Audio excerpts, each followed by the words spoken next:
Assalamualaikum Bang Dula. Waalaikumsalam warahmatullahi wabarakatuh, Mas Ihsan. Apa kabar Bang Dula pagi ini? Sehat di Alhamdulillah sehat, Depok kah alhamdulillah. atau masih di Sumatera Bang Dula pagi ini? Sudah di Depok, Udah di sudah di Depok, Depok. Masya Ya. Allah. Bang Dula, ini rame lagi. Nampaknya Polda DKI ini, Jakarta ini tidak main-main ya. Langsung gelar perkara. Entah apa gelar sampai malam, akhirnya tersangka. Namun yang jadi tersangka ini masih berurusan dengan komite etik. Dan juga peraturan apa yang akan dilakukan. Apakah ada penggantinya atau memang akan ditahankah? Cerita Ketua KPK baru-baru ini. Dan lagi kisah yang lain Bang Dula tentang hukum dalam pemilu. Bawaslu, KPU nampaknya ini pernah hang-henghong ya, pernah saling melaporkan. Akankah pemilu ke depan yang tinggal berapa hari lagi nih, 82 hari lagi, akan menyebabkan Bang Dula nanti demo lagi di Mahkamah Konstitusi? Saya ingat satu-satunya orang senior yang demo, yang lain sudah pada tiarap, Bang Dula masih demo di atas mobil, Masya Allah. Apa akan terjadi dengan Republik ini Bang Dula? Nampaknya tidak sedang baik-baik saja gitu. Silakan Bang Abdullah ya Mahua. Ya, pertama soal Firly Bahuri, jujur saya harus katakan kepada para pendengar hasil pada pagi hari ini bahwa saya orang yang malu, marah, jengkel, malu karena pernah 8 tahun di KPK dan tidak pernah mengalami hal seperti ini. Artinya ketika saya penasihat KPK memang 3 kali menjadi komite etik. Komite etik itu adalah komite yang dibentuk khusus baik internal maupun eksternal untuk memeriksa seorang pimpinan KPK melanggar kode etik atau tidak. Tapi 3 kali saya menjadi 2 kali ketua dan sekali jadi anggota.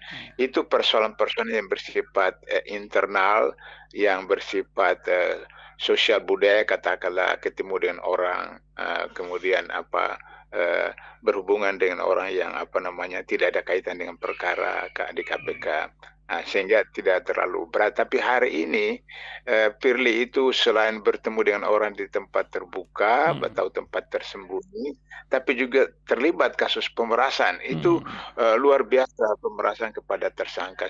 Jadi itu luar biasa, sehingga saya sepertinya rasa malu kalau orang bilang mantan penasihat KPK seperti itulah. Nah, tapi dalam konteks untuk bisa menyelamatkan negara, menyelamatkan bangsa melalui pemberantasan korupsi, kemudian saya dengan alumni KPK itu bertekad untuk menyelamatkan KPK. Oleh karena itu maka kemarin seharusnya saya hadir di Gedung Merah Putih untuk menggundul kepala, karena kami sudah sepakat bahwa akan gundul kepala kalau Firly ditetapkan tersangka. Tapi kemarin itu dari pagi sampai sore saya sudah ada acara, jadi saya tidak hadir. Tapi kemudian habis wawancara ini saya akan suruh istri saya gundul aja kepala saya, kemudian saya akan kirimkan ke grup alumni KPK. Jadi ditanya sama wartawan, kenapa harus gundul? Ini adalah satu proses pembersihan diri, warga dan KPK supaya bersih daripada segala macam kemaksiatan, persoalan korupsi dan seterusnya. Itu simbol filosofi. Karena saya tidak hubungkan dengan nazar, karena itu terlalu luar biasa kalau nazar seperti itu. Tapi itu simbol. Nah, sekarang persoalannya adalah Dewan Pengawas ini lembab sekali. Dewan Pengawas ini sudah berapa kali saya katakan bahwa Dewan Pengawas itu tidak perlu data fakta yang lain. Cukup saja cuma satu gambar. Satu gambar di mana ada Firly dengan SCL dengan itu di tempat bantuan. Itu sudah cukup bagi Dewas untuk kemudian menetapkan bersalah. Kenapa? Karena di dalam undang-undang KPK pasal 36 menyebutkan bahwa pimpinan KPK tidak boleh berhubungan langsung atau tidak langsung dengan tersangka, calon tersangka, saksi, calon saksi, dan keluarganya. Dan itu dia sudah dalam proses pengawasan, meskipun belum proses penyelidikan, tapi sudah dalam proses pengawasan sudah tidak boleh. Dan itu ketemu seperti itu. Jadi itu sudah pelanggaran kode etik, sehingga kemudian bisa ditetapkan bersalah. Sehingga kemudian beberapa waktu lalu, 1-2 bulan lalu, sebenarnya kemudian Dewas sudah harus mengirimkan memberikan Harusnya. rekomendasi kepada presiden untuk memberhentikan Firly, karena yang berwenang untuk memberhentikan pimpinan KPK itu adalah presiden, karena mereka presiden yang mengangkat, presiden juga yang memberhentikan. Itu dari segi dewas dalam kode etik. Yang kedua soal pidana. Dalam soal pidana, dalam undang-undang KPK undang nomor 19 tahun 2009 pasal 32 di sana menetapkan bahwa ketika seorang pimpinan KPK berstatus tersangka maka harus diberhentikan sementara. Nah, yang memberhentikan sementara itu presiden. Jadi apakah Polda Jaya, apakah Dewas mengirim pemberitahuan kepada presiden, maka presiden dalam waktu secepatnya, mungkin 1-2 hari saja, tidak boleh kekosongan di KPK, menerbitkan SK Kepres pemberhentian sementara. Nanti ketika di pengadilan kan akan memakan waktu, bisa sebulan, 2 bulan, 3 bulan, bahkan mungkin setahun. Nah, ketika pengadilan memutuskan bersalah, baru kemudian pemberhentian secara permanen. Tapi kalau ternyata putusan pengadilan dia bebas, maka dia dikembalikan lagi kepada pimpinan KPK. Tapi itu sudah tidak perlu karena Dewas sudah menetapkan bahwa dia harus diberhentikan karena melanggar kode etik, sehingga dengan begitu presiden menetapkan dia permanen berhenti dari pimpinan KPK. Jadi apapun putusan pengadilan itu tidak lagi berpengaruh karena dia sudah melanggar kode etik dan itu sudah harus diberhentikan. Kenapa? Karena ini sudah kali ketiga melanggar kode etik. Yang pertama kali soal helikopter, yang kedua adalah soal pembocoran di SDM, yang ketiga ini yang ketemu dengan menteri di tempat terbuka itu. Belum yang lain-lain lagi seperti itu. Jadi oleh karena itu maka sudah tidak ada pilihan lagi bagi presiden untuk menerbitkan Kepres pemberhentian. Nah, kemudian kalau undang-undang KPK yang lama itu dibentuk pansel lagi untuk memilih pimpinan baru. Tapi kalau sekarang undang-undang baru tidak perlu. Jadi diangkat dari 10 orang yang dulu pansel sampaikan ke DPR, kan dari 10 itu kan 5 yang dipilih. 5 yang dipilih, jadi 5 sisa itu bisa diambil dari situ.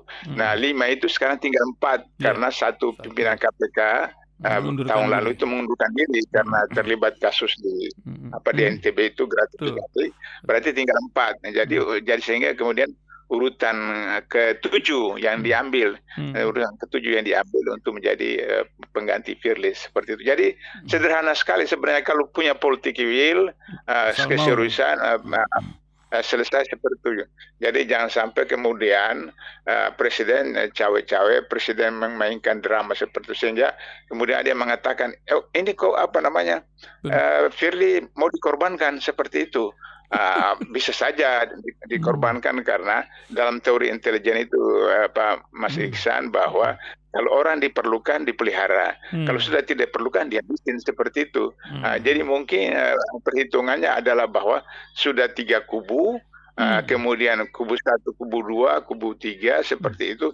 Ya udah, sekarang sudah PD istana dengan kubu nomor 2, ya udah Firly dihabiskan aja seperti itu. Nah, oleh karena itu maka kelihatan bahwa Firly mau menyelamatkan diri, mengatakan 2 pekan yang lalu bahwa sudah menerbitkan surat perintah penangkapan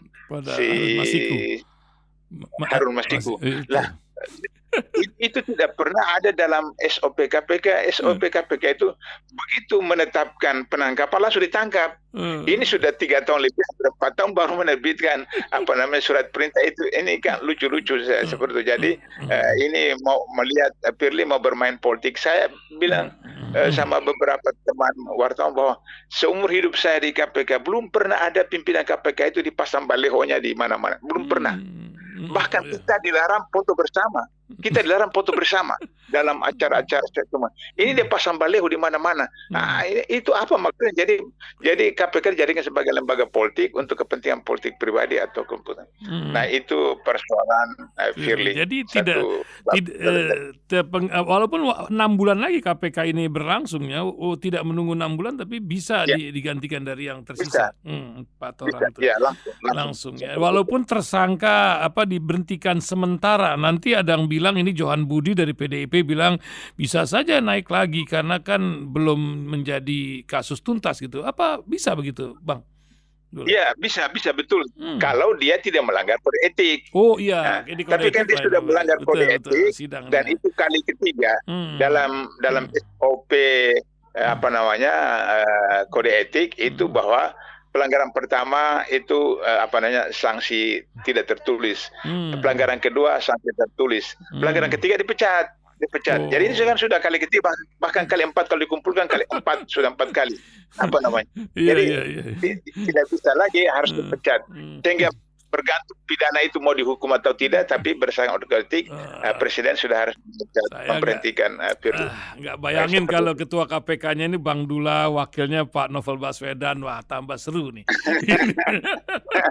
Tapi musim 4 yang kedua kita pindah ke yang kedua apa tadi, Mas? Yang kedua masalah ini baliho tadi. Ini Pak Bawaslu, KPU sudah mulai cakar-cakaran di awal, belum mulai kampanye mengenai data para caleg. Juga sekarang ini main copot-copotan spanduk. Dan nampaknya 3 kandidat ini saya sampai susah mencari baliho yang nomor tertentu. Ada di mana-mana baliho yang tertentu lagi. Apa yang akan terjadi bangsa ini 82 hari menjelang pemilu, Bang Dula melihat mungkin suasana apa yang akan terjadi di antara 3 kandidat ini? Ya, jadi baik KPU maupun Bawaslu itu kan satu paket. Jadi tidak ada orang yang terpilih sebagai anggota KPU atau Bawaslu yang tidak punya deal-deal tertentu dengan penguasa. Nah, ketua KPU itu ada tim kampanye Jokowi 2019 seperti itu. Jadi oleh karena itu maka tidak bisa keluar daripada mainstream itu. Sehingga kalau misalnya sekarang DPT yang dikeluarkan oleh KPU itu masih bermasalah serius. Ada sekitar 50 juta suara di seluruh Indonesia yang bermasalah. Kami di Masumi itu punya data-data bahwa misalnya di RT saya saja, RT TPS saja itu ada 10 nama yang sama berulang-ulang. 10 nama berulang bersama-sama, berulang-ulang. Kemudian di Jakarta Timur itu ada 100 nama yang sama berulang-ulang, 100 di Jakarta Timur seperti itu. Begitu juga di Jogja, begitu daerah-daerah yang lain. Jadi itu ada sekitar 50 juta suara seperti itu. Nah, itu KPU membiarkan saya seperti begitu. Saya kemarin di Lubulingga ngajar itu, kemudian saya tanya mahasiswa bilang di tempat kami belum ada DPT-nya, Pak. Lah, itu sudah ada dari bulan Juli kemarin. Artinya bahwa distribusi suara itu tidak bisa diakses oleh masyarakat di masing-masing daerah, TPS dan seterusnya. Sehingga itu kan apakah itu merupakan skenario untuk kemudian mengelabui para pemilih, sehingga kemudian ketika sudah tanya itu ternyata tidak ada namanya, atau kemudian tidak ada panggilan dari RT, tidak ada panggilan dari RW dan seterusnya. Itu persoalan yang serius. Sehingga dengan begitu maka memang harus jujur saya katakan, di dunia ini tidak ada pemilu yang tidak curang. Amerika saja negara demokrasi, bapaknya demokrasi, tapi juga curang pemilunya, presiden. Apalagi Indonesia. Nah, seperti itu. Sehingga demikian kita lihat, skenario itu kasar sekali. Misalnya, calon tertentu mengumpulkan kepala desa. Kemudian kepala desa itu. Nah, mereka itu aparat negara. Aparat negara itu tidak boleh terlibat seperti itu. Sehingga demikian maka terjadilah apa yang disebut dengan penyalahgunaan jabatan dan seterusnya, yang itu dalam Undang-Undang Tindak Pidana Korupsi itu masuk pasal 3 yang dapat hukumannya minimal 2 tahun sampai kemudian 20 tahun. Jadi oleh karena itu maka saya setuju dengan para pengamat bahwa sebaiknya Jokowi istirahat dalam masa 3 bulan. Selama 3 bulan, karena menurut logika anak SD, anaknya maju jadi cawapres, bapaknya tidak mungkin membiarkan begitu saja. Sehingga kemudian kita lihat bahwa waktu dia pidato di mana itu, kemudian pakai kardus 1, 2, 3, 4. Itu kan model bapaknya waktu jadi wali kota Solo, kemudian gubernur DKI, kartu-kartu. Itu kan berarti kan bapaknya terlibat kan, seperti itu. Nah, oleh karena itu supaya kemudian tidak menjadi masalah dalam hasil Pilpres nanti sebaiknya Jokowi istirahat 3 bulan atau 2 bulan, kemudian pelaksana tugas diserahkan kepada wakil presiden untuk menjalankan tugas selama 2 bulan 3 bulan. Nanti sudah selesai pemilu Pilpres, Jokowi bisa berkantor kembali lagi di di istana. Sehingga kesan bahwa beliau itu fair, itu terbukti. Bahwa beliau tidak cawe-cawe, itu terbukti seperti itu. Nah, kemudian jangan lagi menggunakan ilmu-ilmu yang lama di mana menjelang pemilu, menjelang Pilpres, menjelang pilkada, kemudian ada harga minyak goreng naik, kemudian ada subsidi, kemudian harga beras naik, ada subsidi dan seterusnya. Ini kan ilmu kucing-kucingan yang seakan-akan bahwa rakyat ini dalam kondisi dimiskinkan kemudian datang kemudian kasih karung, kasih subsidi, di dalamnya ada kartu partai capres cawapres tertentu seperti itu. Nah, itu berbahaya. Oleh karena itu saya ingatkan kepada pemilih bahwa ya 5 tahun sekali terima 50.000, 100.000, 1 juta dari sekian puluh caleg itu, maka kemudian itu bisa aja, tapi kan akhirnya korban nanti 5 tahun seperti itu. Nah, itu yang harus disadarkan kepada masyarakat seperti itu. Nah, ini yang barangkali harus menjadi perhatian dari masyarakat seperti itu, Mas Ihsan. Masya Allah, Masya Allah. Masya Allah. Terima kasih Bang Dullah, tapi tidak lengkap.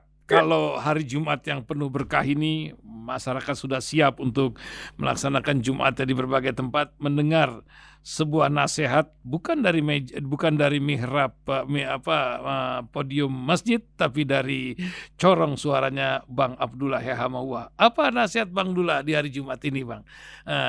Pendengar ribuan jutaan ingin mendengar pagi ini. Silakan Bang Dullah. Yang pertama, soal Palestina itu sudah genjatan senjata. Tapi kan kita tahu bahwa orang Yahudi itu berapa puluh ayat dalam Al-Quran yang itu memberikan hukuman buat mereka, menjadi hukuman dan mereka, sehingga demikian maka kita akui ada genjatan senjata, tapi kita tidak boleh 100% percaya kepada Yahudi. Nah, oleh karena itu maka setiap kita umat Islam, bahkan warga negara Indonesia, karena itu perintah dari alinea pertama Mukadimah 45, bahwa penjajahan itu di atas muka bumi harus dihapuskan karena tidak sesuai dengan kemanusiaan dan perkeadilan. Nah, oleh karena itu maka selain seperti yang waktu-waktu yang lalu kita berdoa, kemudian kita doa kunut nazila di 5 waktu, bukan subuh saja bukan subuh, tapi 5 waktu, subuh, zuhur, asar, maghrib, isya, dengan ikhlas. Tapi intinya adalah bahwa pertanyaan ini 275 juta rakyat Indonesia, katakanlah umat Islam 200 juta, kok doanya seperti lambat banget diterima oleh Allah. Kalau begitu maka self koreksi bagi kita setiap muslimah, bahwa doa kita itu ditentukan oleh makanan dan minuman. Jadi makanan dan minuman itu mempengaruhi aliran darah kita, mempengaruhi pembentukan organ tubuh kita dan seterusnya. Maka kemudian itu akan menjadi kendala doa kita diterima atau tidak. Yang terakhir, Mas Ihsan, bahwa menurut beberapa hadis sahih bahwa sholat itu diterima kalau ikhlas. Karena kita tahu ada ayat faulin musallin, neraka bagi orang sholat loh. Kok orang sholat kok masuk neraka? Padahal ayat yang lain mengatakan inna sholata tanha anil fahsya'i wal munkar. Sesungguhnya salat itu mencegah seorang keji dan mungkar. Berarti yang ayat pertama tadi itu karena dia sholat tidak khusyuk, sholat tidak ikhlas dan seterusnya. Nah, syarat salat itu khusyuk adalah tumanina. Tumanina itu artinya bagaimana rukuknya berapa lama, sujudnya berapa lama. Yang kalau saya perhatikan di masjid-masjid musala mana, termasuk di masjid dekat saya itu, saya perhatikan itu hanya sekitar 5% jamaah itu sholatnya diterima berdasarkan hadis sahih. Ada kan kita tahu dengar itu hadis itu ada Rasulullah di dalam masjid, kemudian sahabat masuk datang sholat sunat, kemudian kata Rasulullah, kamu sholat lagi, kamu belum sholat. Masya Kemudian dia ulang lagi, kata Rasulullah, kamu belum sholat, ulangi lagi. Sampai kali ketiga dia bilang, ya Allah, ya Rasulullah, saya tidak tahu lagi gimana caranya. Maka Rasul menjelaskan, hadisnya panjang sekali. Ketika kamu ruku itu sampai posisi kamu, kalau taruh air di atas punggung kamu itu tidak tumpah. Dan itu kemudian bacaannya itu dihitung oleh para sahabat Rasulullah lakukan itu 10 kali, subhanallah azim itu 10 kali, begitu juga sujud 10 kali dan seterusnya. Jadi bukan 3 kali. Tidak ada hadis saya perhatikan yang menyebutkan 3 kali. Yang hadisnya itu mengatakan minimal 3 kali. Tapi para sahabat itu mengatakan, kami melihat Nabi kepalanya sudah dibawa tempat sujud, baru mereka bergerak. Jadi karena itu maka kaidahnya adalah tidak boleh bersamaan bergerak dengan imam. Tapi sesudah. Kenapa? Karena kalau imamnya itu orang tua, dia Allahu Akbar, anak muda, itu langsung ke bawah, langsung ke tempat sujud. Jadi dia lebih duluan dari imam. Maka kata hadisnya, maka dia di akhirat kepalanya menjadi monyet, hadis yang lain kepalanya menjadi keledai seperti itu. Nah, itu satu syarat bahwa sholat kita diterima harus khusyuk, untuk khusyuk harus tumanina. Nah, kemudian ya terakhir adalah selain makan minum apa itu, pastikan bahwa kita mau sholat itu tidak ada gangguan. Jadi kalau ibu-ibu mau sholat, pastikan kompor sudah dimatikan. Ibu-ibu mau sholat, pastikan bahwa gorengan tidak ada lagi di panci, di gorengan dan seterusnya. Kemudian kalau ada misalnya mau kencing, mau apa, harus selesaikan dulu. Jadi jangan sampai kemudian ketika sholat itu rasa mau kencing, mau sholat itu tadi kunci mobil simpan di mana, mau sholat tadi gorengan sudah. Semua tidak ada lagi diingat. Yang ada ketika Allahu Akbar, Allah Maha Besar, dunia dan isinya haram. Seperti itu syarat untuk khusyuk. Mudah-mudahan hari ini kita mulai dengan sholat ikut sunnah Rasulullah, sehingga doa kita bisa diterima oleh Allah Taala. Amin. Amin. Ya Rabbil Alamin. Terima kasih. Terima kasih Bang Dullah pagi ini. Terima kasih banyak. Semoga sehat dan selalu bermanfaat buat banyak orang. Assalamualaikum warahmatullahi wabarakatuh. Waalaikumsalam warahmatullahi wabarakatuh.